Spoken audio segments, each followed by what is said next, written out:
पिता है, कौन विष्णु की मां, शंकर का दादा कौन है, हमको दे बता। ये जानने के लिए कृपया सुनिए। जगत गुरु तत्वदर्शी संत रामपाल जी महाराज के अमृत वचन सर्व पवित्र धर्मों के पवित्र शास्त्रों के आधार पर। तो परमात्मा ने कहा था कि अब मेरी भी सुन ले दो बात। चौथा युग जब कलयुग आई, तब हम अपना अंश पठाई। काल फंद छूटे डर लोई। जो जितने तू बकवास कर देगा, जितने तू ये भ्रमित करेगा, बंधन बनाएगा, काल फंद छूटे नर लोई, सकल सृष्टि परवानी खोई। ये परमात्मा का वचन है बच्चों, कोई डूम भाट के गीत नहीं है, समर्थ की वचन है। कि कहते हैं कलयुग बीते 5500 पाचा, तब ये वचन मेरा होगा साचा।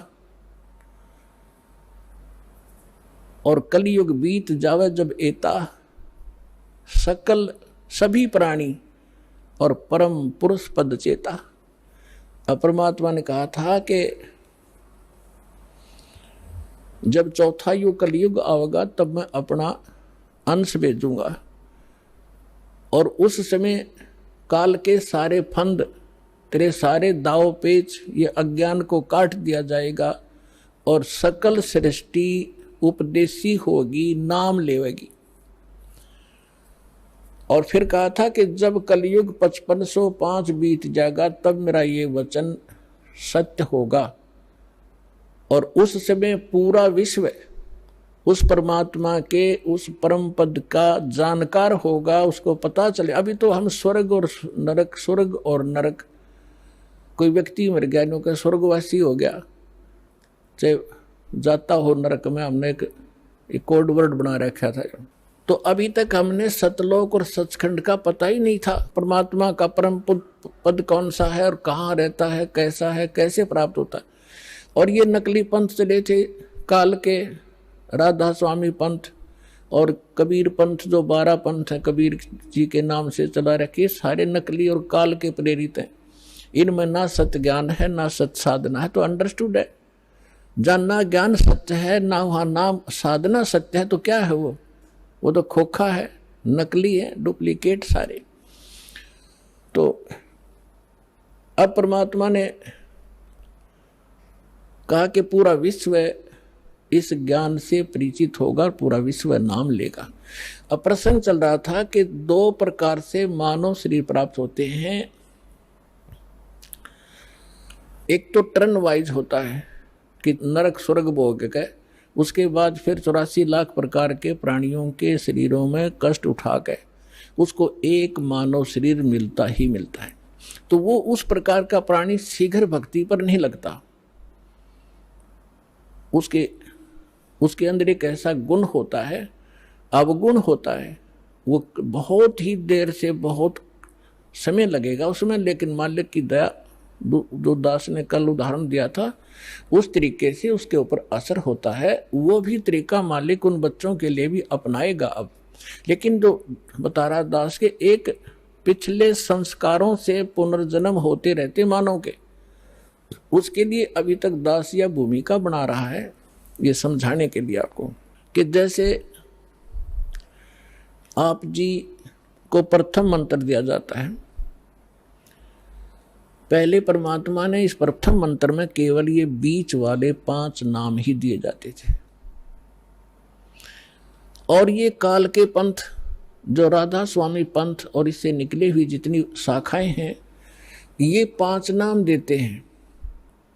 और वो कौन से नाम? 5 काल के, यूजलेस, ओंकार, निरंकार, ज्योत निरंजन, सो हमर सतनाम।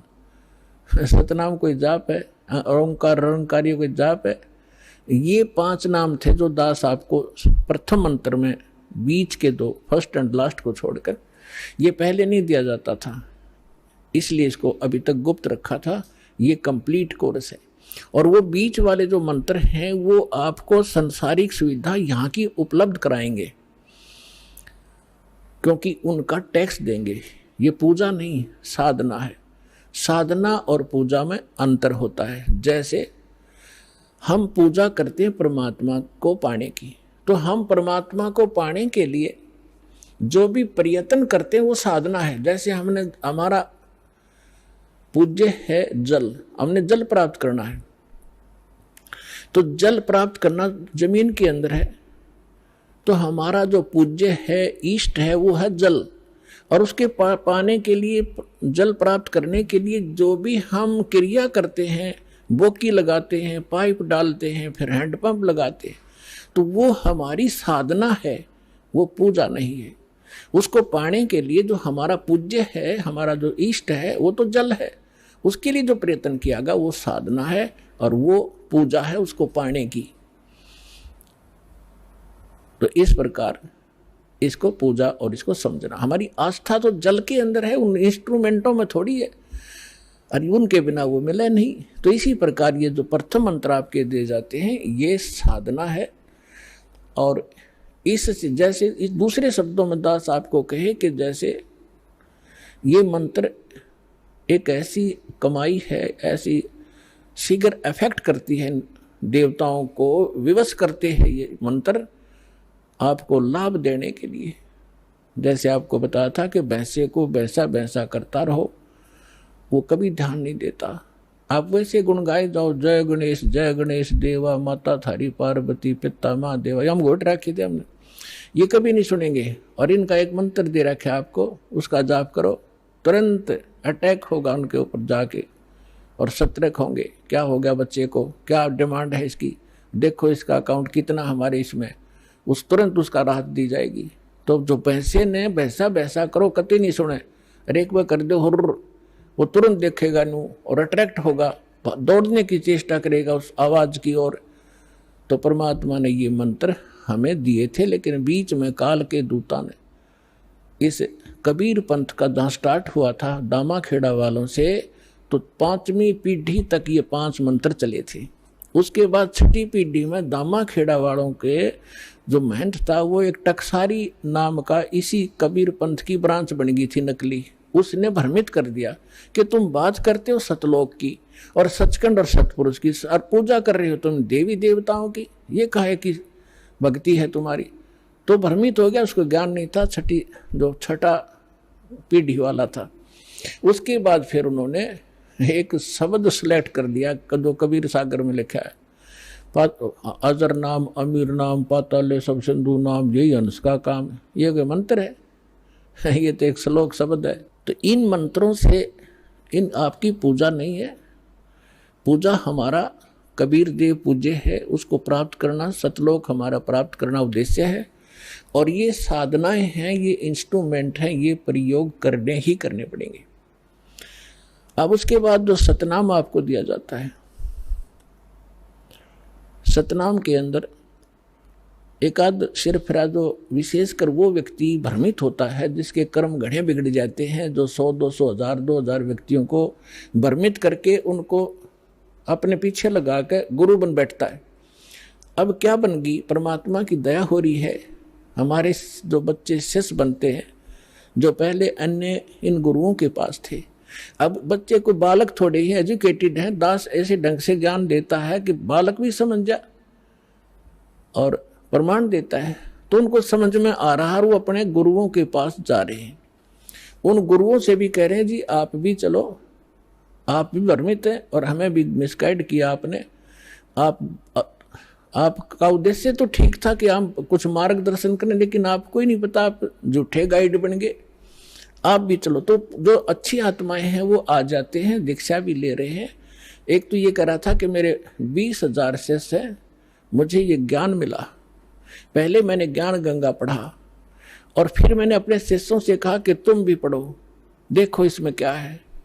तो उन शिष्यों से ने कहा जी इसमें तो अद्वितीय ज्ञान है। तो मैंने कहा कि जाओ तुम दीक्षा लेकर आओ। तो वो अपने शिष्य भेजे उस प्यारी आत्मा ने, और अब कह रहा था पिछले सत्संग पे कि पिछली बार मैं भी आ गया हूँ और शेष को भी अब जाके ये ज्ञान गंगा दूंगा और यहाँ लाऊंगा। ये है महान आत्मा। ठीक है, जब तक धोखे में हम भी थे, गलत साधना हम भी कर रहे थे, जिस दिन पता चला उसी दिन हम दिशा बदल ली। तो बुद्धिमान होता ही है। और एक ऐसा सिरफिरा मिला, चेले भी उसके साथ थे, चेलों के सारी समझ मारी, उसमें अहंकार अभी शेष था। वो खड़ा लाइन में कहने लगा जी मैंने 2 बात करनी है। वो कहते हैं जी ये हमारे गुरुजी थे पहले और आज इन्हें दीक्षा ले ली है। अब वो प्रथम दीक्षा ले ली, द्वितीय दीक्षा दी जब उसने कहा कि ये क्या है, ये वही मंत्र है, उल्टे सुल्टे करके दे रहे हो, ये कोई सतनाम हुआ? तो पुण्यात्माओं यही मार खाता ये प्राणी। वो अहम था, उसके अंदर अहंकार था। अब डॉक्टर मैं हूं और रोगी वो बनकर आ रहा है और डॉक्टर की दवाई में वो ऑब्जेक्शन कर रहा है। एक जड़ी बूटी होती है, उनको अगर 4-5 जड़ियां मिलाई जाती हैं तो उनका गुण धर्म कुछ अन्य होता है, वो कुछ अन्य लाभ देती हैं। और जब उनको सिंगल खाया जाता है तो वो अलग लाभ देती है, और जिनको 2 में मिलाकर खाया जाता है तो वो अन्य लाभ देती है। तो इस प्रकार उसको समझाने की चेष्टा की और वो उसका सौभाग्य दुर्भाग्य साथ है, उसका समझ में आई कि ना हुई। तो आपको भी बता रहा हूं कि ऐसे भ्रमित ना होना। पहले तो ये देखो कि जो ज्ञान दास ने आपके रूबरू किया है, विश्व में आज तक ब्रह्मा विष्णु महेश क्लियर नहीं कर सके इसको।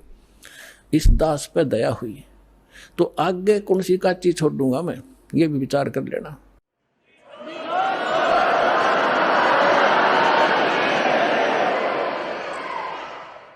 और फिर ये साथ साथ एक पॉइंट को क्लियर करने के लिए 6 उदाहरण देता हूं, ऐसे मजबूत जो हलाए नहीं हिल सकते। यही मंत्र किस किस ने जाप किया? आदरणीय धर्मदास साहिब जी ने यही 2 मंत्र का अक्षर का नाम यही जाप किया, आपके रूबरू कर रखा है। नानक साहिब जी परमात्मा से सीधे मिले, परमात्मा उनको बेई नदी पर जिंदा महात्मा के रूप में सचखंड लेकर गए और फिर उनको वापस छोड़ा। तीसरे दिन अदृश्य रखा और फिर उन्होंने कौन सा नाम जाप किया? उनकी समुद्र की साखी परमात्मा जो बाला वाली जो साखियां हैं, जन्म साखी, उसके अंदर एक समुद्र की साखी है।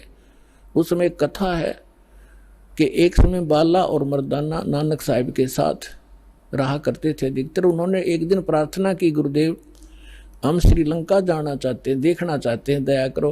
उन्होंने कहा आंखें बंद करो। आंखें बंद करके खोली तो समुद्र के किनारे खड़े थे।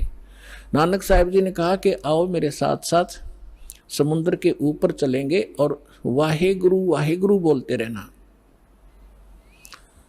तो ऐसे चल पड़े जैसे थल पर चलते हैं, आगे आगे नानक देव जी, पीछे वो दोनों बच्चे बाला और मर्दाना।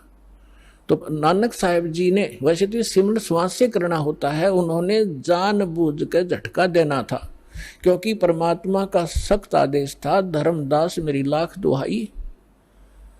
और ये मूल ज्ञान अभी कई बार जाई, ये सार नाम और सतनाम अभी किसी को देना नहीं तो नकली पंथों के हाथ लग जाएगा। और जब मेरा दास आवेगा वो कैसे भिन्नता बताएगा, ये सारी विचलित हो जाएगी कहानी। हमारा सारा जो है ना काम बिगड़ जाएगा और काल का फिर से दाव लग जाएगा। मेरे बच्चे मुझे पहचान नहीं सकेंगे। तो वो महापुरुष थे, जैसे वेद में लिखा है कि दृढ़ भक्त को मिलते हैं, वो आकर के अपना ज्ञान देते हैं। तो दृढ़ भक्त थे नानक साहिब जैसे। उन्होंने कभी किसी सिख को ये नाम नहीं दिया सतनाम, बल्कि सख्त एक ऐसा झटका दे दिया कि सब घबरा गए कि इस मंत्र को छूना नहीं है। नानक साहिब जी ने उच्चारण करके ये 2 अक्षर का मंत्र जाप करना शुरू कर दिया। मर्दाना ने सोचा कि गुरुजी तो सतनाम जाप कर रहे हैं, ये 2 अक्षर का, जिसमें एक ओम है, एक तत् है, तो क्यों ना मैं भी जाप करूं। मर्दाना फिर वो 2 अक्षर का मंत्र जाप करने लगा। तो वो लगा डूबने। नानक साहिब जी ने देखा, तब नानक जी ने कहा कि भाई तो वो ये जाप कर जो मैंने तेरे को बोला है, ये मंत्र मत कर। तो फिर वो वाहेगुरु कहने लगा, फिर ठीक हो गया। कहने का भाव ये है कि नानक जी तो वो 2 अक्षर का नाम जाप कर रहे थे और शिष्य को मना किया। क्यों किया? वो परमात्मा के प्यारे बच्चे थे, उनको मालूम था कि यदि आज ये डिस्क्लोज हो गया तो बट्ठा बैठ जाएगा। आज तक किसी सिख को इस सतनाम की भनक भी नहीं है, ना वो ग्रंथ साहिब में रखा, अलग अलग स्थानों पर रख दिया, लेकिन सीधा नहीं रखा, और वहां से प्रमाणित हो गया। और इसके साथ साथ आदरणीय गरीबदास साहिब जी को परमात्मा मिले, गांव छुड़ानी, जिला झज्जर, हरियाणा में, खेतों में 10 वर्ष के थे, सचखंड लेकर गए और फिर बहुत काफी समय 8-10 घंटे ऊपर रखा परमात्मा के बच्चे को, फिर वापस छोड़ा। उसने परमात्मा से परिचित होकर अपनी अमृतवाणी में दास उसी गरीबदास पंथ से आगे बढ़ा है। उसमें गरीबदास पंथ में ये मंत्र नहीं है सतनाम का, और के में बकवास करते हैं, ओम भागवते वासुदेव नमः, कोई करता है, कोई कुछ करता है, कोई सतगुरु सतगुरु, ये मंत्र नहीं है। और ग्रंथ साहिब गुरु गरीबदास जी के ग्रंथ साहिब के अंदर प्रमाणित है ये मंत्र। ऐसे ही नामदेव जी को परमात्मा मिले थे, उसको भी यही मंत्र दिया था 2 अक्षर का। पहले वो अकेला ओम नाम जाप करते थे, फिर उनको समझाया कि ओम तो ब्रह्म तक का जाप है, ये तो असंख्य जन्म तक जाप कर लिया आपने, और यहीं भटकते रहते हो, ब्रह्म लोक में चले जाते हो, वहां से फिर वापस आ जाते हो। नामा छिपा ओम तारी, पीछे सो हम भेद विचारी, सार शब्द पाया दलोई, आवागवन बोर ना होई। तो कहने का भाव ये है दास का कि ये मंत्र जो है, इस भ्रमणा में ना रहना। अब बड़ी बनाई बात ने बिगाड़ियो मत, मुश्किल से सिरे चढ़ी है यह कहानी। कितने संकट झेलने पड़े हैं, दास ने जेल तक जाना पड़ा, झूठे मुकदमों को फेस कर रहे हैं। कोई बात नहीं, परमात्मा हमारे साथ है। हमारा एक बार ज्ञान निखार हो जा, फिर चाहे फांसी दे दियो मेरा, एक बार परमात्मा का ज्ञान उसके बच्चों तक पहुंच जा।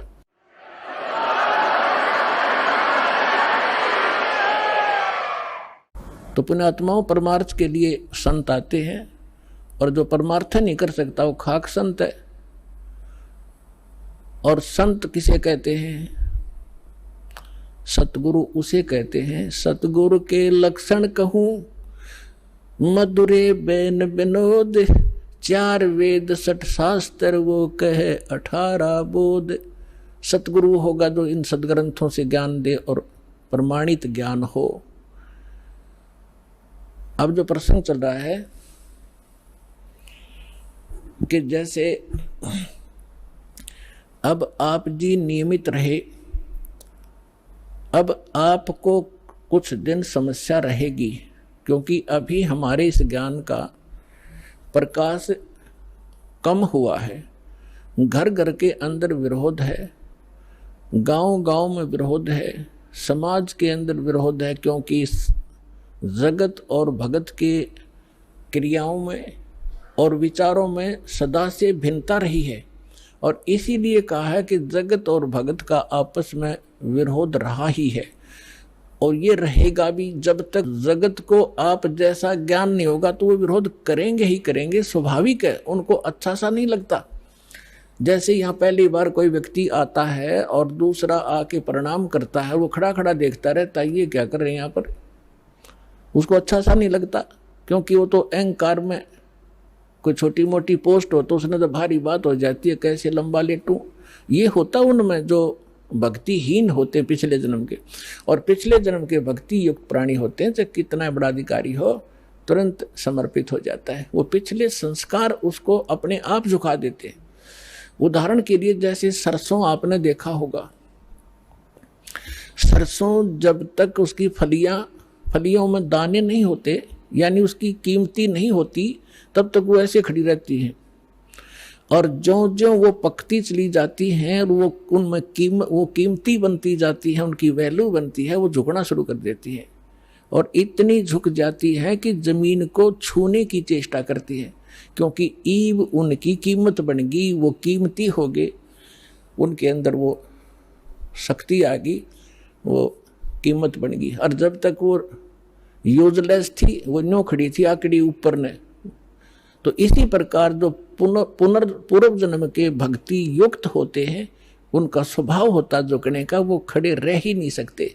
उनके अंदर पिछली भक्ति इतनी जबरदस्त होती है। और जो भक्तिहीन होते हैं वो आकड़े रहा आकड़े नो, लेकिन उनमें भी भक्ति बन जाएगी। सत्संग सुनेंगे, भगवान की अमृत वाणी सुनने मात्र से संस्कार शुरू हो जाते हैं। चाहे वो घर पर सुन रहा है मालिक दास के वचन, किसी टीवी पे, या अपने किसी इस सिम के अंदर, या इस चिप के अंदर, से जो सत्संग सुनते हैं वो भी संस्कार भरने शुरू हो जाते हैं, उसमें वजन बनना शुरू हो जाता है। फिर धीरे धीरे यहाँ भी आता है, फिर सत्संग सुनता है, यहाँ जो है प्रणाम करता है, फिर उसके अंदर वो भक्ति संग्रहित होकर अपने आप झुकना उसका स्वभाव बन जाएगा। फिर उसको बुरा लगेगा तो झुका नहीं का, तो प्रणाम नहीं करेगा तो उस पर कह नहीं जा। तो जो प्रसंग चल रहा है कि अब ये बिचली पीठी चल रही है, और इसमें क्योंकि सत्संग एक सामूहिक तौर से सब विचार व्यक्त किए जाते हैं, ये एक सामूहिक लेक्चर है जिसमें प्रथम कक्षा के बच्चे भी होते हैं जो पहली बार आए हैं, कुछ ऐसे भी होते हैं जो वैसे ही सत्संग श्रवण करने के लिए भी आए हैं, कुछ ने आज ही उपदेश लिया है, कुछ 2 वर्ष के हो गए, कोई 4 बार आए हैं, कोई पुराने भक्त हैं। तो सभी के अनुकूल इस सत्संग के माध्यम से ही संदेश दिया जाता है, और उनको जिसको जहाँ कोई त्रुटि होती है ये वचन वही काम करते हैं। जैसे आपको कोई बीमारी रोग है, इंजेक्शन कुल्ले पर लगाएंगे, वो उसी दर्द पर जाकर काम करेगा जो रोग होगा। इसी प्रकार कोई रोग की टेबलेट है मुख से खाई जाती है, वो अपने आप वहाँ काम करेगी जहाँ वो रोग है। तो इसी प्रकार ये सत्संग सामूहिक तौर से सबके ऊपर बिखेरा जाता है, और जिस सत्र का जो भक्त होता है उसको उसी सत्र का ज्ञान उसके लिए अनिवार्य होता है, और उसमें उससे फिर वो प्रेरित होता है, फिर संभल जाता है, कोई त्रुटि भी उससे हो जाती है। तो इसलिए इस सामूहिक तौर से सभी फाउल पॉइंट भी बताए जाते हैं कि यहाँ आप मार खाते रहे हो और ये समस्या आ जाती है। तो दास जो कह रहा था कि अभी आपको कुछ परेशानियां आएंगी और आ भी रही हैं, और फिर भी आप संघर्ष कर रहे हो समाज के साथ, क्योंकि आपको ज्ञान सही प्राप्त हो गया और आपको सुख भी मिल रहा है, और समाज अभी इस ज्ञान से अपरिचित है। तो अभी कुछ दिन और थोड़ी सी समस्या आपको रहेगी, फिर जब पूरे विश्व में ये ज्ञान फैल जाएगा, सब आपके साथी हो जाएंगे।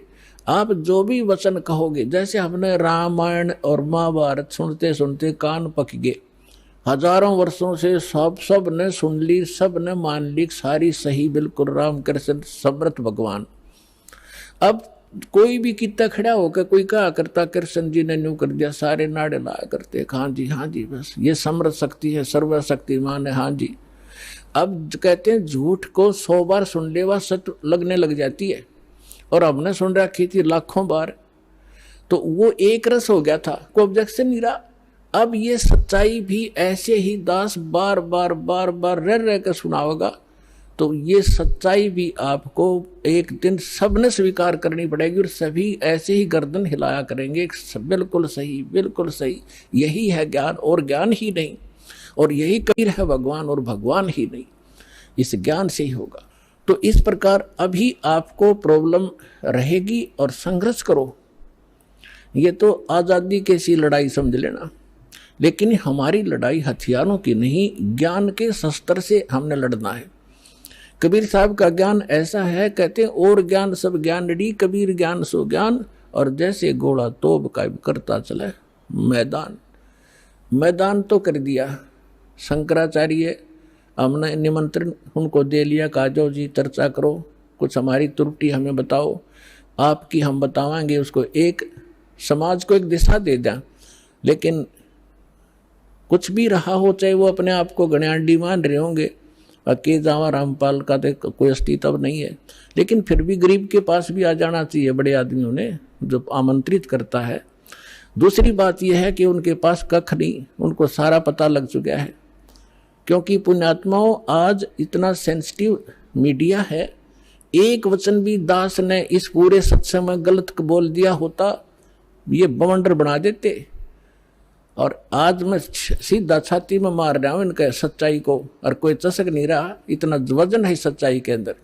तो वो यहाँ नहीं आए, दुर्भाग्य था हमारा, बहुत इंतजार की उनकी, लेकिन परमात्मा ने दया करी, इस साधना चैनल वाले पर न्यारी रजा कर दी दाता ने। इसने अपनी टीम भेज के और सबसे उनके इंटरव्यू ले लिए, खुश होकर दे दिए, धोती सी मन्नत धो दी उनकी, यहाँ पर दिखा दिया किसे शंकराचार्य है और किसे आचार्य है। तो पुण्यात्माओं, कहने का भाव यह है कि जब तक ये पूरे विश्व में एक रस नहीं होगा तब तक थोड़ा सा विरोध बना रहेगा, और उसमें आपने घना सावधान रहना पड़ेगा कि आपका नाम खंडित ना हो। वैल्यू है, कहते हैं परमात्मा कहते हैं, जैसे माता गर्भ को रखे यतन बनाए और ठेस लगे तो छन हो तेरी, ऐसे भक्ति जाए। अब भक्ति का मिलना यह बड़ी कठिन, और मिलने के बाद फिर वो उसको सुरक्षित रखना वो एक बहुत बड़ी बात है। जब तक परिपक्व नहीं हुई तो फिर फायदा क्या उसका।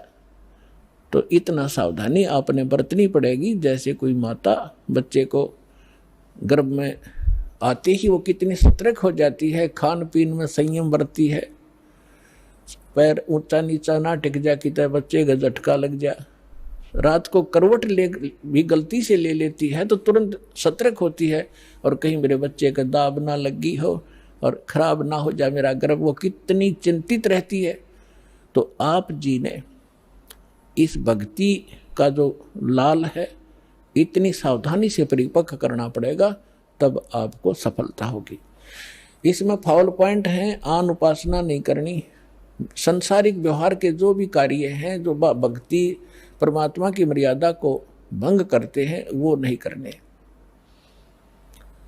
और फिर आप सफल हो जाओगे। तो अभी थोड़ी सी कठिनाई आपको चल रही है, घर घर में विरोध चल रहा है। पति ने नाम ले लिया, पत्नी नहीं मानती, मैं तो सारी पूजा करूंगी, तो कैसे ऐसा क्या कर रहा है। पत्नी ने ले लिया तो पति दुखी करता है। तो धीरे धीरे ज्ञान से क्या होगा, ये ज्ञान ऐसा है कि आप घर पे चलाओगे और बच्चों पर भी असर करेगा। ना सुनेंगे तो भी कक्ष में सोए हुए व्यक्तियों पर भी ये वाणी असर करेगी, जैसे गारुड़ का मंत्र अचेत हुए उस सर्प के डसे हुए व्यक्ति पर जो सुन भी नहीं रहा, समझ भी नहीं रहा, और उसके ऊपर भी वो मंत्र बोल बोल कर उसके विष को उतार कर सचेत कर देता है। और ये तो परमात्मा की वाणी सब सिद्ध है। ये तो अपने पशु पक्षियों के ऊपर भी ये वाणी जा रही है, उनको भी, उनके भी पाप डाउन हो रहे हैं। ठीक है, उनके पाप गणे हैं इसलिए पशु योनि मिली, तो वो पाप घटते रहेंगे। जैसे कपड़ा किसी का ज्यादा मैला है, हो गया है, मैल हो गया है, तो वो कई बार साबुन लगाने से स्वच्छ होगा, उज्जवल हो जाएगा। और जिसका थोड़ा मैला है, एक दो बार साबुन लगाने से उज्जवल हो जाता है। तो ये साबुन है, परमात्मा का जो ज्ञान है, सत्संग है, वचन है, ये साबुन और जल दोनों का काम करता है। तो धीरे धीरे ये सत्संग जिस घर में चल रहा है पड़ोसियों तक भी असर होगा आपका, और आपके घर के पशु पक्षियों पर भी इसका प्रभाव पड़ेगा। आपके घर कोई पशु पक्षी भी रह रहा है, उसके ऊपर भी धीरे धीरे उसके अंदर ये वाणी का जो ज्ञान यज्ञ का पुण्य उसमें संग्रहित होगा। और कुछ ऐसे पाप हैं जो ज्ञान यज्ञ से ही खत्म होते और उसका विकल्प ही नहीं है। जैसे कपड़े को पहले थोड़ा मैला है तो जल से धो दिया, साफ हो गया, ज्यादा मैला है तो और भी मैल रहा तो साबुन लगाना पड़ा, और फिर भी कोई दाग दबा रह जाता है तो ड्राई क्लीन से साफ हो जाता है। तो इसी प्रकार ये सभी क्रियाएं हमें अपने अंतःकरण, अपने जीव के ऊपर, आत्मा के ऊपर जो मैल जमा हो गए, उन सभी पापों का नाश करने के लिए ये सारे ही साधन अपनाने पड़ेंगे, मंत्र के जाप भी करने पड़ेंगे, पांचों यज्ञ भी आपने करनी पड़ेंगी, और तब जा करके आपकी भक्ति सफल होगी। तो इसमें फाउल पॉइंट दास आपको बता रहा है कि ये भ्रमित ना होना। ऐसे कोई व्यक्ति आपके साथ डिस्कस भी करे तो उसको समझाना कि देखो, पहले तो जब हम डॉक्टर के पास जाते हैं तो डॉक्टर की औषधि में हम स्वयं ही विवेचन करते हैं, तो फिर उस डॉक्टर के पास जाने की आवश्यकता ही नहीं कि इसने दवाई ठीक नहीं दी तो कोई और देखो, वहाँ से लो। तो इसी प्रकार सबसे पहले तो ये देखो, ये ज्ञान आज तक ना किसी ने सुना और ना सुनाया, किसी के पास था ही नहीं। और जिन महापुरुषों के पास था उनको प्रतिबंध कर दिया था, मालिक ने प्रतिज्ञा करा दी थी कि अभी इसको डिस्क्लोज ना करना। तो महापुरुष थे, वो अपनी अमृतवाणी में बोल के सारा कुछ लिख गए, एफिडेविट बना गए, कबीर इज गॉड, ये वो फाइनल कर गए थे वो महापुरुष, जिनके दास बार बार उनके शुभ नाम आपको सुनाता है। और फिर हमारे सदग्रंथ उसी का प्रमाणित करते हैं कि कबीर इज गॉड। तो फिर ये क्लियर हो गया कि आज तक कोई हमें यही निर्णय नहीं करके बताया कि भगवान कौन है और कैसा है। अब जैसे रामकृष्ण को और विष्णु जी को, शंकर जी को भगवान मानने वाले, उनसे अगर हम पूछा करते थे कभी, वो कहता मैं समाधि लगाता हूँ। भगवान देखा आपने? भगवान दिखता थोड़ा ही है, वो तो निराकार है। और ये विष्णु ब्रह्मा जी की मूर्ति रख रखी, ये क्या फिर? तो हमारा निराधार ज्ञान था, बेसलेस था, हम डामाडोल थे, स्थिर नहीं थे। और इसी प्रकार ये राधा स्वामी किसी ने पूछ लो या किसी महर्षि ने पूछ लो, अभी तक जिनके विचार रहे हैं, परमात्मा तो निराकार है। साकार आता जब रामकृष्ण रूप बन जाता फिर निराकार हो जाता है। तो खाक ज्ञान था इनको। वेद बताते हैं कि वो परमात्मा सशरीर है, मनुष्य दृश्य है, ऊपर सिंहासन पर विराजमान है और उसके सिर पर मुकुट है। ये तो वेद बताते हैं, राजा की तरह बैठा है। और यही वो संत बताते हैं जिनको भगवान ने जिन आंखों देखा वहां पर। तो फिर इसमें कोई डाउट नहीं रहा कि हु इज गॉड और कैसा है वो भगवान। तो ये सारे कंसेप्ट क्लियर इस दास ने करे, आज तक किसी ने नहीं किए। तो इसी प्रकार इस साधना पर भी विश्वास करना, किसी से डगमग ना होना, क्योंकि काल ने अपने एजेंट छोड़ रखे हैं। वो अपने कर्म बिगाड़े हैं तो वो भी भगवान के बच्चे, पर भ्रमित है, उस काल से प्रेरित है। उनका दुर्भाग्य है कि वो अशुभ काम पर लगे हैं। तो दास की उन सभी संतों से भी प्रार्थना है कि वो भी भगवान के बच्चे हैं और परमात्मा के बच्चों को मिसगाइड करके वो भगवान के दोषी हो रहे हैं। सबसे बड़ा अपराधी इस पृथ्वी पर यदि कोई प्राणी है जो गलत ज्ञान प्रचार करता है, वो भगवान का सबसे बड़ा अपराधी है। और आज देख लो, आज तक इस दास के अतिरिक्त या पहले महापुरुष रहे, उन्होंने जो ज्ञान दिया वो अपने सत्र का दे ही गए, उन्होंने आगे नहीं ये मंत्र वगैरह डिक्लेयर किए, वो बात अलग है। लेकिन वर्तमान में इस दास के अतिरिक्त सभी मिसगाइड किए बैठे ये संत, मंडलेश्वर, आचार्य और शंकराचार्य। तो ये अपराधी उस परमात्मा के, इनको चाहिए अपना भी कल्याण करावें और सच्चाई से अपने अनुयायियों को भी परिचित होने दें। इनका भी कल्याण हो जाएगा, समय आ गया, ये तो होगा ही होगा। ये कह देंगे तो इनका जो है बड़ी शाबाशी होगी, इनकी इज्जत रह जाएगी। और नहीं तो चलिए तो यहाँ आवेंगे, फिर ये अकेले बैठे रहेंगे वहाँ पर, रोए जाइए अपने कर्मा ने। आज कौन ऐसा मूर्ख है जो अपने जीवन को नाश करेगा जब पता लग जाए? तो फिर दूसरी समस्या ये आती है कि गुरु नहीं बदलना चाहिए। कोई बात हुई या एक डॉक्टर से इलाज नहीं होता तो 100 बदलने चाहिए अपनी जान बचाने के लिए। और कबीर साहब कहते हैं, जब लग गुरु मिले नी साचा, तब लग गुरु करो 10 पांचा। और झूठे गुरु के पक्ष को तज ना लावे वार, और द्वार ना पावे शब्द का वो भटके वार का वार। और इतना शीघ्र बदल देना चाहिए गुरु को। कबीर साहब कहते हैं कि डूबे थे पर उबरे, गुरु के ज्ञान चमक, और बेहरा देखा जरजरा, उत्तर चले फड़क। पहले बेड़े होया करते थे, फ्लोटिंग लकड़ियों का एक बेड़ा बना लिया। अभी तो नौका तो बहुत बाद में चली है। पहले बेड़ा होया करता था, उसके ऊपर बैठकर दरिया को पार करके अपना कोई काम करने जाते थे, उन बेड़े के ऊपर बैठ के जाया करते। तो वो बेड़े कई बार गल जाते थे, कंडम हो जाते थे। तो जब परमात्मा कहते हैं कि जिस साधना को आप कर रहे हो, जो गुरु की, जिस गुरु के जहाज में आप बैठे हो, उसका जब आपको उसके सामने दूसरा जो बिल्कुल ओके बेड़ा आ गया, नौका समझ लो आप, बेड़ा तो नहीं समझ में होगा। अब एक नौका है जिसमें आप बैठे हो, उसके अंदर सुराख हो गया है और जल उसके अंदर घर कर रहा है, अंदर प्रवेश करना शुरू कर दिया है। और उसके बराबर में दूसरा कोई सही ओके नौका रख देता है, साथ में खड़ा कर लेता है, और वो कहता है कि भाई तुम डूबोगे, इसमें आ जाओ। अब जिसने गुट्टी सूटी ला रखी होगी, नशा कर रहा होगा, तो ठीक है मौज हो रही है, वो तो डूबेंगे। और जिनको नशा नहीं है और उनको पता लग गया दोनों का डिफरेंस कि ये जल आ रहा है, तुम डूबोगे इसमें, तो वो जो जिनका नशा नहीं है वो तुरंत 1 सेकंड भी ना लावे, तुरंत कूद जाएंगे उसके अंदर। तो यहाँ परमात्मा कहते हैं, डूबे थे पर उबरे, गुरु के ज्ञान चमक, और बेड़ा देखा जर्जरा, यानी टूटा फूटा डुबोण वाला, उत्तर चले फड़क। फड़क जैसे पशु कई बार आवाज सुनकर हॉर्न की फड़क को भाग जाता काफी दूर, बहुत स्पीड से भागता एकदम। तो कहते हैं ऐसे कूद गए दूसरे में। तो परमात्मा कहते हैं झूठे गुरु के पक्ष को तजत ना लावे वार, 1 सेकंड के अंदर बदल लेना चाहिए। और पुण्यात्माओं, आज इस विश्व में कोई गुरु नहीं है इस दास के अतिरिक्त। सतगुरु की तो बहुत दूर की बातें हैं, वो गुरु भी नहीं है। तो कबीर साहब कहते हैं, गुरुआ गाम बिगाड़े संतो, गुरुआ गाम बिगाड़े, गुरुआ गाम बिगाड़े संतो, गुरुआ गाम बिगाड़े, ऐसे कर्म जीव कहला दिए ईब जड़े ना धाड़े। हाय हाय।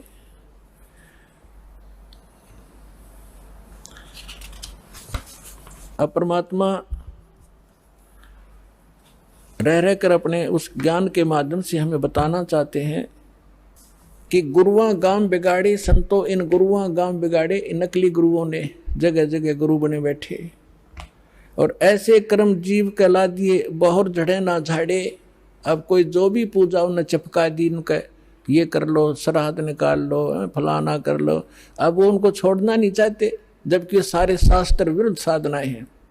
अब क्या बताते हैं, पाहन को परमेश्वर कहते, या नंदा बड़ी भारी, या को मोकू समझ पड़ी है पूजा दी अगारी। जो हड़का जल भर कह लाए, चरणामृत ठहराए, हर जड़ के चरण धो के दिन ने फिर चेतन को फिर प्याए। अब क्या बता रहे हैं कि जैसे पहले हमने देखा हमारे गांव में एक शिव जी का मंदिर है और कभी वहाँ चले जाते थे, कभी त्योहार होता था, अब शिव जी का मेला भरता था, तो क्या करते थे, उस जोड़ में तालाब में जिसमें भैंस भी माए मूतते हैं, उस सब नहाया करती, वह भी पेशाब करें, टट्टी करें, और उसमें से भर के लाते लोटा और उसको फिर भगवान शिव जी के उस पर शिवलिंग पर डालते और फिर आगे निकलता उसको लोटे में भर लेते। उसने चरणामृत बना के सारा नबाट्या कर दिया पुजारी। परमात्मा कहते हैं कि जो हड़का जल भर के लाए तालाब से और चरणामृत ठहराए और जड़ के चरण धो के प्याए, उस पत्थर की मूर्ति के चरण धो के प्याए और जड़ के चरण धोकर दीने चेतन को फिर प्याए। चेतन को प्याओ जड़ की जो पत्थर के चरणों का चरणामृत। फिर कहते हैं कौवा मच्छा और मीन जल पिया और बिष्टा की नामाई, गुरुआ कह तो गारा लग गया, जुग जुग छूटे नहीं। भरम विभूषण शब्द हमारा, कोई गावे कोई रोवे, और पांडे को तो परख नहीं ये किचड़ी मुंह में धोवे। है कहते हमारा जो ज्ञान है ये सब भ्रम का निवारण करने वाला है, इसको सुनो।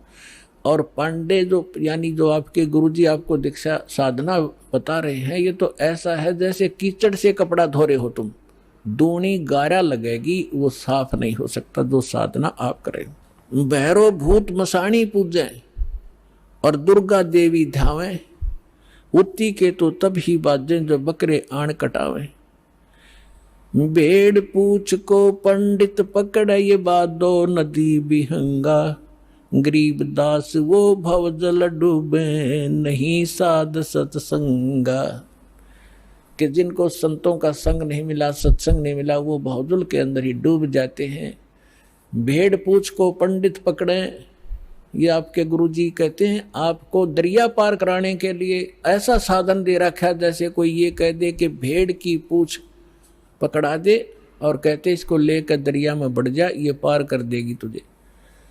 तो वो साधन दरिया को पार करने का नहीं है, ये तो आपको अंडरस्टूड है। उसका कौन सा साधन है कि नौका हो ओके, लीक प्रूफ हो, वाटर प्रूफ हो, और उसने रखे और साथ में फिर चलाने वाला सही कार्य बिल्कुल परफेक्ट हो और उसमें बैठा फिर पार होगा।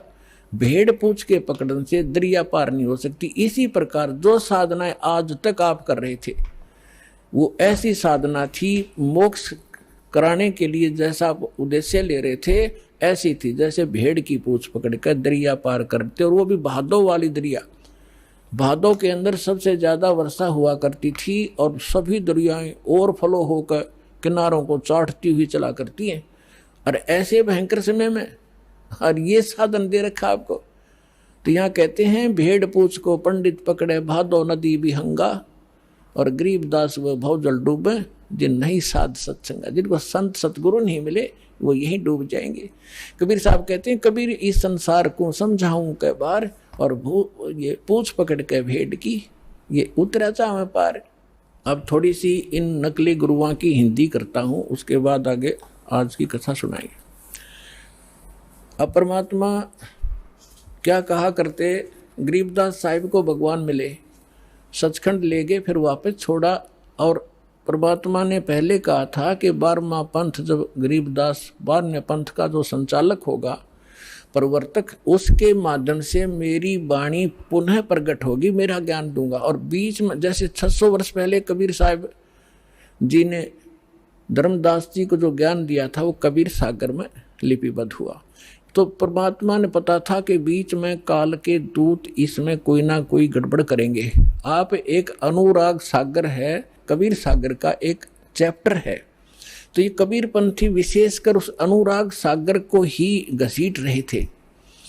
और इस कबीर सागर के संशोधनकर्ता ने, यो युगलानंद बिहारी जी ने एक टिप्पणी कर रखी है इसमें कबीर सागर में, उसको संशोधित करते हुए कि मेरे पास अनुराग सागर की 45 कापियां हैं, कुछ हस्तलिखित कुछ प्रिंटेड।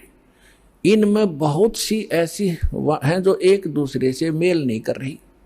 तो इसका क्या मतलब है कि जिसने जैसी भी उचित समझा, अब जिस भी संत ने, जो नकली संत थे काल के दूत, जिन्होंने वो समझ में वाणी नहीं आई वो काट दी, अपने अनुकूल जो वो बकवाद करा करता हुआ लिख दी और उसको आगे प्रिंट हो गया। तो उसको कंप्लीट करने के लिए, सुचारू करने के लिए परमात्मा ने कहा था कि संवत 1774 होई, ता दिन प्रेम प्रगट जगलोई, और उसके माध्यम से मेरी पुनः वाणी प्रगट होगी। तो वो गरीबदास जी ने वह कसर, परमात्मा ने गरीबदास जी को सच ऊपर ले गए, फिर वापस छोड़ा, उसमें वो फीड कर दिया। जैसे एक मोबाइल से दूसरे मोबाइल में पूरी की पूरी फिल्म फीड फैक्स हो जाती है और उसमें भी रह जाती है। तो परमात्मा ने ऐसे वो ज्ञान गरीबदास जी में दिया। तो गरीबदास जी ने फिर इन नकली संतों के बारे में क्या बताया है, कंठी माला सुमरनी ये सभी सिलसिला मेटे, कन फूका गुरुआ मिले है जो जम मारी फेटे। कंठी माला सुमरनी भाई पैरे से क्या हो, ऊपर ढूंढा साध का और अंदर रखा खो। कहते हैं ये ऊपर कंठी पैर ली, माला बना ली, एक मणिये की माला कंठी पहनते हैं कबीरपंथी नकली। एक तुलसी की लकड़ी का एक मनिया बना के एक जनेऊ से में बांध देते हैं। और यहाँ अब जो भगत आते हैं उनको हम कहते हैं कि ये कंठी माला नहीं चलेगी, इसने उतार दो। तो वो दृढ़ हो जाते हैं, इसने नहीं उतारे, ये तो हमारा जन्म सिद्ध अधिकार है। अब परमात्मा क्या कह रहे हैं, कंठी माला सुमरनी ये सभी सिलसिला मेटे। इसने जब छोड़ छाड़ दो, इन तो पार हो गए। अंदर भक्ति सही करो, सत भक्ति करो, सत साधना से मोक्ष होगा। इन कंठी और माला ऊपर की दिखावे से, चाहे कपड़े लाल पहन लो और चाहे पैंट कमीज पहन लो, भगत वाले लक्षण और भक्ति सही होगी तो आपका मोक्ष होगा। एक विशेष आडंबर से भगवान नहीं मिलेगा। तो यहाँ कह रहे हैं कि कंठी माला सुमरणी ये पहरे तय क्या हो, ऊपर तो दिखा भगत और अंदर रख्या खो, न साधना ठीक न ज्ञान सही। कंठी माला सुमरणी भाई पैरे से क्या हो, ऊपर ढूंढा साध का अंतर रख्या खो। कन फूका गुरुआ में ले जाने भाव न भेद, जम के हलकारे फिर ये हाथों में लिए बेद। ओए होए होए, अपने आत्माओं एक एक वाणी ऐसी अनमोल है महापुरुषों की। कहते हैं कि ये कन फूका गुरुआ मिले, कान में फूक मारनिया, और जाने भाव न भेद। और कहते हैं ये काल के हलकारे घूम रहे नकली संत जो वेदों के ज्ञाता माने जाते थे, न कख भी नहीं पता वेदों का। वेद पढ़ने पर भेद न जाने ये बातें पुराण 18, और जड़ को अंधा पत्ते खुआवे भूल गया सर्जनहारा। अगर इन्होंने वेद पढ़ा होता ये पत्थर पूछते, वेद का ज्ञान होता। तो कहते हैं ये वेदों ये काल के दूत फिर रहे हैं, वेद को हाथ में लिए लिए। आपने एक नकली महर्षि दानंद की सारा इतिहास आपके रूबरू कर दिया दास ने, और यो कितना शिखर में चढ़ा रखा था, सिरपद रखा था एक आदमी ने, ऐसा महर्षि नहीं, इस जैसा वेदों का ज्ञाता नहीं। तो ऐसे कहते हैं ये काल के दूत थे, वेदों का नाम ले ज्ञान सारा उल्टा ठोक रखा। तो यहाँ उसी को प्रमाणित कर रहे हैं कि जम के हिलकारे फिरे, ये हाथों में लिए वेद। जहाँ भी आप महर्षि दानंद की फोटो देखोगे, वेद पहले दर रखे उसमें चारों जड़ी संठे काले रखा था, लिखे लिखाए भी इसने हो जैसे, और कक का पता नहीं उस आदमी ने। तो पुण्यात्माओं आज तक ये न्यू बिजली गिर रही थी, हम इनको महर्षि माने थे, ये थे कौन बालका जैसे ज्ञान के भी। इनका सत्यार प्रकाश आपके दास ने आपके रूबरू किया, जिसको हम सर्वधारीय मान्या करते, और उसमें इतना डंगा बकवाद भर रखी जो एक आम आदमी भी ना लिखे ऐसी बात, तो मूर्ख भी जो उसने लिख रखी। कहते सूर्य पे ऐसे व्यक्ति रहते हैं जैसे यहाँ पर हैं, सारे बाग बगीचे हैं, सारे पदार्थ हैं, बता वो एक इंसान भी था और महर्षि की पदवी पाएंगे। कहते हैं झूठे गुरु बहुत हैं ये अनगन कोट अनंत, सार नाम का भेद बतावे सो सतवादी संत। झूठा गुरु काल है ये फांसी दे अड़ाए, मारत है मैदान में वो छलबल बहुत बनाए। झूठा गुरु काल है ये गुरु का दरिया स्वरूप, या मैं मीन न मेख है जैसा संवल रूख है। एक एक वाणी का निष्कर्ष देखो पुण्यात्मन महापुरुष ये थे, वो महापुरुष भगवान से प्राप्त ज्ञान, यानी ये तत्व ज्ञान है। कहते हैं झूठा गुरु काल है और गुरु का दरिया स्वरूप, और या मैं मीन न मेख है जैसे संभल रूख। अब जैसे एक संभल का पेड़ होता है, संभल, और संभल के पेड़ पे ये तोता जो होता है, तोता ये वृक्षों को सिलेक्ट कर लेते हैं कि ये वृक्ष, देखते रहते हैं, ताक में रहते हैं कि ये पौधा उगा है, ये पेड़ बनेगा और फिर इसके फल खाऊंगा। तो जो ये संभल का पेड़ जब उगता है, बहुत सुंदर पत्ते होते हैं, बड़ा हरा भरा होता है, और बड़ा हो जाता तो इतने बढ़िया फल लगते हैं इसके डोडे, और ऐसा लगता है जैसे बहुत ही स्वादिष्ट पदार्थ होगा, लेकिन उसमें होती है रुई। अब वो तोता ये देखता है कि ये फल पक गया, 12 वर्ष इंतजार किया कि फल खाऊंगा, इस फल यहाँ ये पेड़ घने हो गए वृक्ष इसके संभल के, और जब वो परिपक्व होते हैं, जिस उद्देश्य से वो चोंच मारता है, उसमें वो पदार्थ ना हो करके रुई उसके मुंह में फंस जाती है, उसने जान बचानी मुश्किल हो जाती है तोते। तो यहाँ परमात्मा कहते तुम जिनको गुरु मान रहे हो, उन पर आश्रित हुए बैठे हो, लास्ट में आपने ऐसे पश्चाताप करना पड़ेगा जैसे उस तोते ने उस संभल के वृक्ष को एक अच्छा फलदार, स्वादिष्ट फलदार वृक्ष मान के उस पर आश्रित था, फिर सिर पटक कर रो रहा था। झूठा गुरु काल है ये गुरु का धरा स्वरूप, या मैं मीन न मेख है जैसे संबल रूख। फिर क्या बताते हैं, कान चिराए क्या हुआ ये कर कंकन मन पाल, मुद्रा पैरे क्या हुआ सिर फोड़ेगा काल। कहते हैं कान चिरानते, कान में मुद्रा पहनते, और 36 आडंबर करने से परमात्मा नहीं मिलेगा, और यम के दूत लठ मारेंगे तुम्हें तुम्हारे गिर के। कहते चुंडित मुंडित पकड़ लिए इनसे जम किंकर ना डरता। ये चुंडित कति जटा बड़ा बड़ा को बड़े बड़े राखों ऋषि दिखाई दे, और कति गोटम गोट करा रखा साधुपना दिखाने के लिए। कहते इन यम के दूत ना डरते इन बकवादों से, वो तो सत्य मंत्र जो सच्चा नाम जिसके पास होगा उससे भयभीत होते हैं। आइए अब हम उन श्रद्धालुओं के अनुभव जानते हैं जो जगत गुरु तत्वदर्शी संत रामपाल जी महाराज जी से दीक्षा प्राप्त कर चुके हैं तथा उनके द्वारा बताए गए भक्ति मार्ग पर चल रहे हैं। नमस्कार जी। नमस्कार सर। क्या नाम है बहन जी आपका? सर मेरा नाम नेहा यादव है। बहन जी आप कहाँ से आई हैं? सर वैसे तो मैं अभी नारनौल में रह रही हूँ, लेकिन बेसिकली मैं रेवाड़ी गांव गोलिया की से हूँ, रेवाड़ी डिस्ट्रिक्ट से, जो हरियाणा में पड़ता है। बहन जी संत रामपाल जी महाराज से कब जुड़े आप? सर संत रामपाल जी महाराज से मैं 13 जुलाई 2005 को जुड़ी थी और उससे पहले मेरी मम्मी 22 मई 2005 को जुड़ी थी। जी, संत रामपाल जी महाराज से जुड़ने से पहले क्या आप कोई भक्ति साधना भी करती थी? जी सर बिल्कुल, हम संत रामपाल जी महाराज के जुड़ने से पहले आम जो साधना होती है वही साधना हम भी करते थे, देवी देवताओं की पूजा करते थे। तो फिर क्या कारण बना कि आप संत रामपाल जी महाराज की शरण में आए?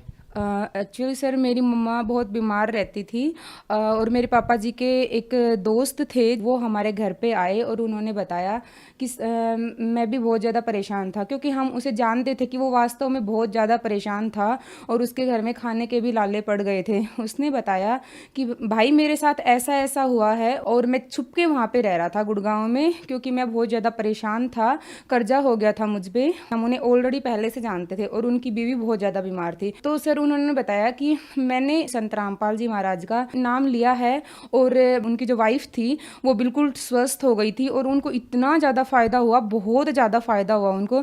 तो मेरी मम्मी बैठ के चर्चा सुन रही थी संत रामपाल जी महाराज की और सुनते सुनते ही मेरी मम्मी को आराम हो गया। और मेरी मम्मी इतनी ज़्यादा दुखी थी ना, इतनी परेशान थी ना, जो जहाँ बताता था मम्मी वहीं चली जाती थी।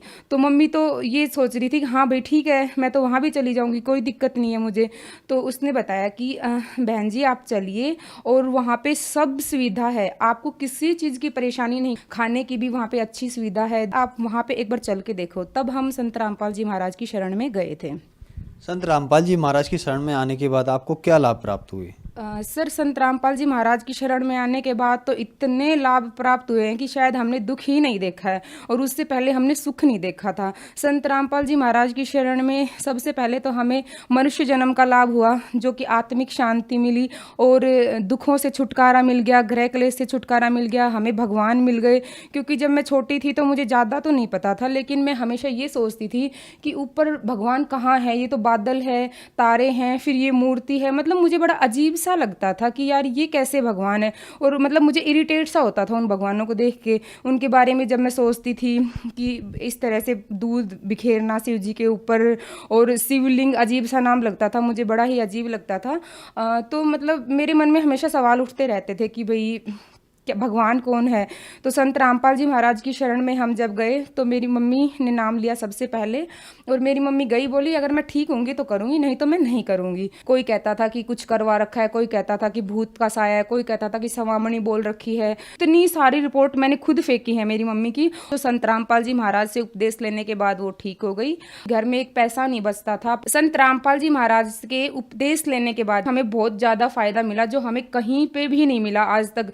सर उसके बाद हमने रेवाड़ी जो गांव था गोलिया की वो छोड़ दिया और उसके बाद हम नारनौल में शिफ्ट हो गए। परमात्मा ने ऐसी दया करी हमें, क्योंकि इतने कुछ पैसे भी नहीं थे हमारे पास और पापा की भी इतनी कोई बड़ी नौकरी नहीं थी, और संत रामपाल जी महाराज की कृपा से हमने प्लॉट लिया और मकान बनाए। जैसे हमने चिनाई चलवा दी थी तो मकान कंप्लीट नहीं हुए थे, तो मतलब लोग बाग ये बोलते थे कि भाई कड़िया तो घल गए होंगे ना, अब तक मजाक बनाते थे और गुरुजी का भी बहुत मजाक बनाते थे। परमात्मा ने ऐसी दया करी, मकान भी बनवा दिया और घर में किसी चीज़ की कमी नहीं है। हमें पैसों की कभी कमी नहीं आई, कभी भी। हमारा कोई भी काम है, सभी काम आगे से आगे होते हैं। हमारी भैंस एक बार बहुत ज़्यादा बीमार पड़ गई थी, वो लोहा खा गई थी, और लोहा खाने के बाद हमने काफ़ी बार उसको डॉक्टर को दिखाया तो वो ठीक नहीं हुई। तो हम उसे हिसार लेके गए, चेक किया तो उसने लोहा खा लिया था। उसका ऑपरेशन हुआ तो डॉक्टर बोले कि भैंस पता नहीं बचेगी या नहीं बचेगी। तो हमने संत रामपाल जी महाराज से हमने प्रार्थना की कि डॉक्टर ऐसे कह रहे हैं कि भैंस मुश्किल ही बचेगी। तो संत रामपाल जी महाराज ने बताया कि बेटा डॉक्टर तो कहते ही हैं, आप परमात्मा पे भरोसा करो, कुछ नहीं होगा। और ऑपरेशन करते ही एक सिर्फ हमारी भैंस उठते ही बोल पड़ी। मतलब मेरे पापा जी थे सामने और उनको देख के वो बोली भैंस, और उनके साथ की बहुत सारी भैंस मर गई थी। और सर एक बार मेरा तीसरा लाभ ये हुआ कि मेरे भाई इतना ज़्यादा बीमार हो गया था, बहुत ज़्यादा बीमार हो गया था, और वो जयपुर तक एडमिट हो गया और भाई की हालत बहुत ज़्यादा सीरियस थी। पापा जी बोले कि मम्मी को फ़ोन लगा के कि आप गुरुजी से प्रार्थना करो, लड़के में कुछ नहीं बचा है, और उसकी प्लेटलेट्स वगैरह बहुत ज़्यादा डाउन हो गई थी। उसके बाद हमने गुरुजी से प्रार्थना लगाई। गुरुजी से प्रार्थना लगाने के बाद मेरा भाई बंदी छोड़ की दया से इतनी जल्दी ठीक हो गया। और मेरे मामा जी को जाते ही बोला कि मामा जी मैं रोटी खाऊंगा, वो खाने का भी नाम नहीं ले रहा था, एक बिस्कुट भी नहीं खा रहा था, कुछ नहीं खा रहा था। उसने रोटी खाई और उसी दिन डिस्चार्ज किया डॉक्टर ने। परमात्मा ने इतनी दया की। उसके बाद मेरा भाई आश्रम में गया और गुरुजी ने कहा, बेटा परमात्मा ने अपने कोटे से तुझे जीवन दान दिया है, और मेरे भाई को सीने से लगाया कि बेटा तेरा जीवन इतना ही था। और भगत जी वैसे तो छोटे मोटे लाभ बहुत होते रहते हैं, परमात्मा की दया से मेरे भाई की बिना दहेज के शादी हुई है। हम कुछ भी सोचते हैं उससे एडवांस भगवान हमें ज़्यादा देता है। जैसे कि पैसों का तो हमारे घर में मोरा लग रहा हो, इस तरह से हमें हमेशा मतलब आगे से आगे हर चीज़ हमें मिल जाती है।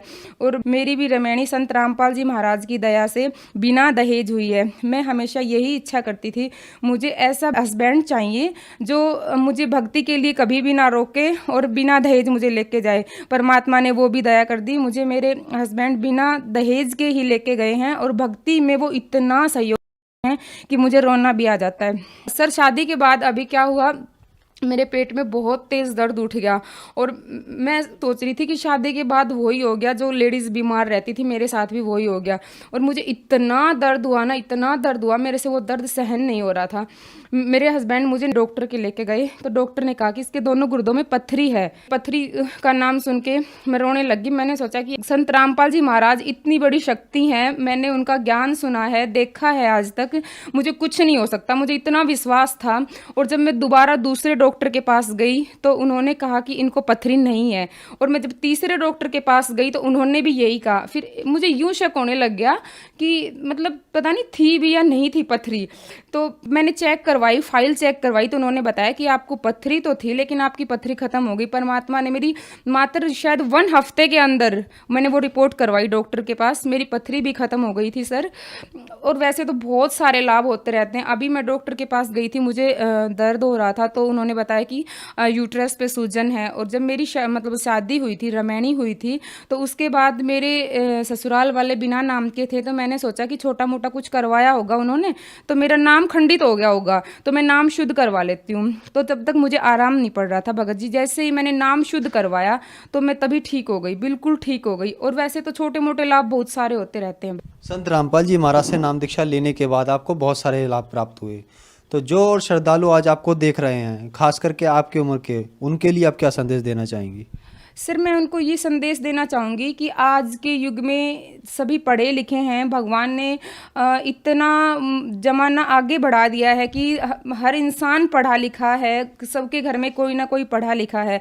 और जो संत रामपाल जी महाराज हैं वो वेदों के अनुसार, शास्त्रों के अनुसार, हिंदू धर्म के जो शास्त्र हैं, कुरान, और जो मतलब सिख धर्म का और मुस्लिम धर्म का जो भी शास्त्र है, उन शास्त्रों को प्रोजेक्ट पे दिखा के ज्ञान देते हैं। और संत रामपाल जी महाराज अन्य धर्मगुरुओं की तरह कोई उवाबाई ज्ञान नहीं देते, वो शास्त्रों के अनुसार ज्ञान देते हैं। तो आप पढ़े लिखे हो, मतलब एटलीस्ट आप उनका ज्ञान सुनो। आजकल परमात्मा ने इंटरनेट का युग बनाया हुआ है, तो आप उस पर भी चेक कर सकते हो, आप टीवी पे भी सुन सकते हो। मैं तो सबसे यही प्रार्थना करूंगी कि आप संत रामपाल जी महाराज का ज्ञान सुनो और आप उनकी शरण में आओ, क्योंकि मनुष्य जन्म बार बार नहीं मिलता, मनुष्य जन्म एक बार मिलता है। तो आप मनुष्य जन्म का लाभ उठाओ। संत रामपाल जी महाराज पूर्ण गुरु हैं और वो पूर्ण परमात्मा से मिलवाते हैं, और ये शास्त्रों के आधार पर है, कोई अपने मतलब मनमानी बात नहीं है। मैं सबसे यही प्रार्थना करूंगी।